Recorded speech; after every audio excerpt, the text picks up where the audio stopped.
मुहर्रम उल हराम का महीना आते ही फिजा सुगवार हो जाती है।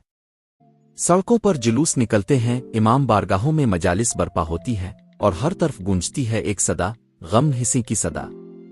मगर इस सब के बीच एक ऐसी रूहानी और अदबी रवायत भी है जो न सिर्फ करबला के दुख को लफ्ज़ों में ढालती है बल्कि नस्लों को इस गम से जोड़े रखती है। ये रवायत है नौहा नवीसी की। आज की वीडियो में हम बात करेंगे नौहा नवीसी के इस तारीखी सफर की जो वक्त के धारे में कहीं छप गया है। नौहा नवीसी क्या है? नौहा नवीसी या नौहा गोई एक ऐसा फिन है जिसमें करबला के शोहदा की कुर्बानियों, अहल बैत के मसाइब और इमाम हिस्से के गम को मंजूम शक्ल दी जाती है। ये सिर्फ शायरी नहीं बल्कि दिल की एक सदाकत है, एक सदा है जो लफ्जों में ढलकर हर सुनने वाले के दिल को छू लेती है। नौहा सिर्फ रोना नहीं सिखाता बल्कि जुल्म के खिलाफ उठने का हौसला देता है, सच के साथ खड़े होने का पैगाम देता है और इश्क हिस्से को सीने में जगह देता है। नौहा नवीसी की तारीख में नौहा नवीसी का आगाज करबला के फौरन बाद ही हो गया था। रवायात में आता है कि हजरत ज़ैब और हजरत अम कलसूम ने कूफा और शाम के दरबारों में जो खुतबे दिए वो सिर्फ बयानात नहीं बल्कि एक तरह के नोहे थे जिनमें अहल बैत के मसाइब का बयान था। कुछ उल्मा के मुताबिक बाकायदा नौहा नवीसी का आगाज मुख्तार सक़फ़ी के दौर में हुआ।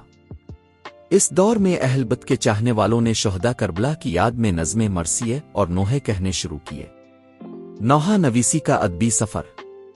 नौहा नवीसी का सबसे सुनहरा दौर बई-सग़ीर में आया, ख़ास तौर पर लखनऊ और हैदराबाद में। लखनऊ में ये फिन इस कदर परवान चढ़ा कि ये सिर्फ मजहबी नहीं बल्कि अदबी रवायत भी बन गया।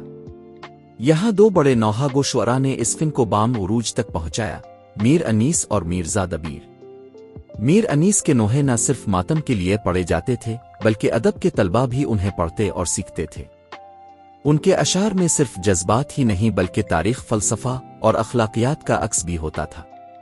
मिसाल के तौर पर उनका मशहूर नौहा, जब तक न चली अश्क न हो नौहा बुलंद।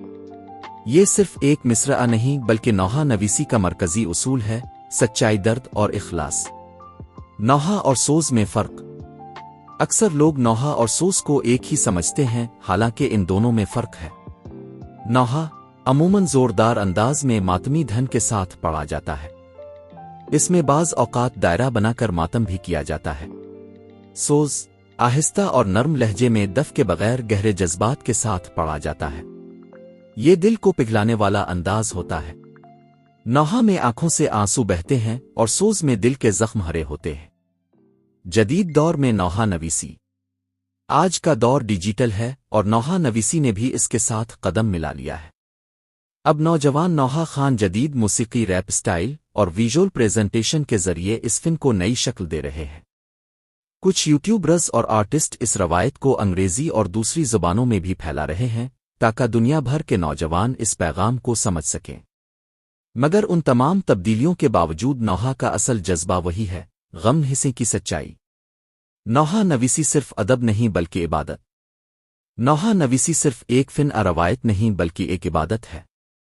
हर वो शख्स जो खुलूस दिल से नौहा लिखता है या पढ़ता है वो न सिर्फ इमाम हिस्से के गम में शरीक होता है बल्कि अपने आप को जुल्म के खिलाफ खड़ा भी करता है। ये एक ऐसा फिन है जो सिर्फ शिया बरादरी की नहीं बल्कि पूरी इंसानियत की आवाज़ है, हक के लिए, अदल के लिए और वफा के लिए। मुहर्रम सिर्फ एक महीना नहीं बल्कि एक दरसगाह है। यहाँ हर आह, हर आंसू, हर नौहा एक सबक देता है। नौहा नवीसी एक ऐसा हुनर है जिसने करबला के पैगाम को नस्ल दर नस्ल मुंतकिल किया। अगर आप भी इन छुपे हुए पहलुओं को जानना चाहते हैं तो हमारे चैनल को सब्सक्राइब करें, वीडियो को लाइक करें और दूसरों तक इस पैगाम को पहुंचाएं।